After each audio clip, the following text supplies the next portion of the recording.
My mother actually got a pop-up from Microsoft or claimed to be from Microsoft, and said that her computer had a virus and to call this number. So of course she called the number and they asked for remote access into her computer, which she ended up having to install a program to do so.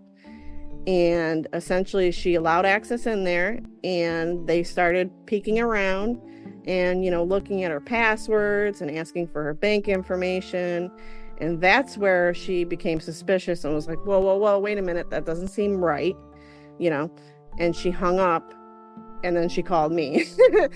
She was in a panic and tears, didn't know what to do with herself.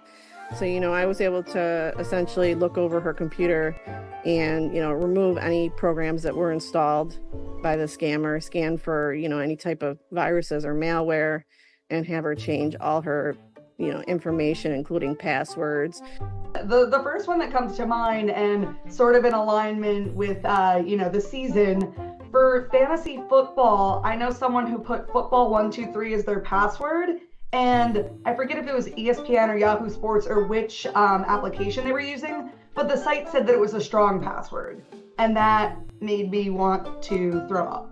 Football's all lowercase, no like zeros, the O, nothing like that. That's a terrible password for a fantasy football account.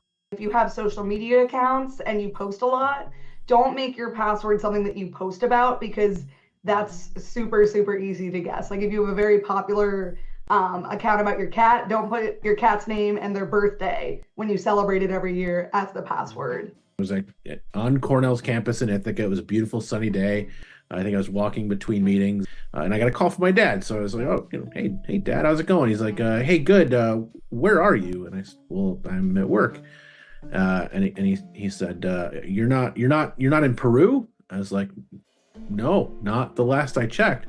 So well, Grandpa just got a phone call and said that you were in a jail in Peru, that you needed money to post bail, and the law enforcement was not allowing you to talk. And so for some reason, I don't know why, but my grandfather thought enough to call my dad to make sure that it was actually me. And thankfully he didn't send anybody any money. But that's one of those scenarios that I think highlights the real concern for how easy it is for people to manipulate our parents and grandparents as they age. I think multi-factor authentication would be the first thing that comes to my mind, or some secondary method of authentication. And a lot of applications and websites offer this. So we have Duo here at Wall Cornell, but if you're logging into your bank, that you also have to get a code from your email or something along those lines, just having that backup authentication.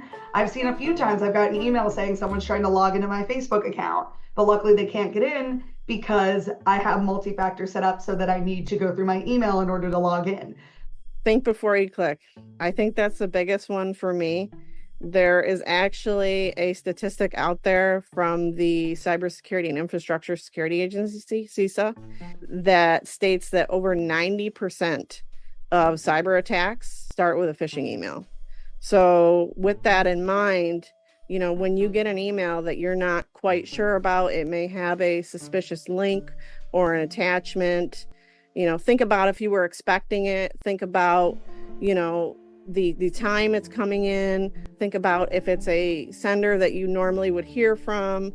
There's various ways of checking to make sure if an email is legitimate.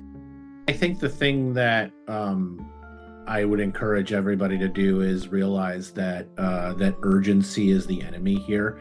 And that it is the greatest tool that a scammer has. They make you feel like you're being rushed. They instill you with fear.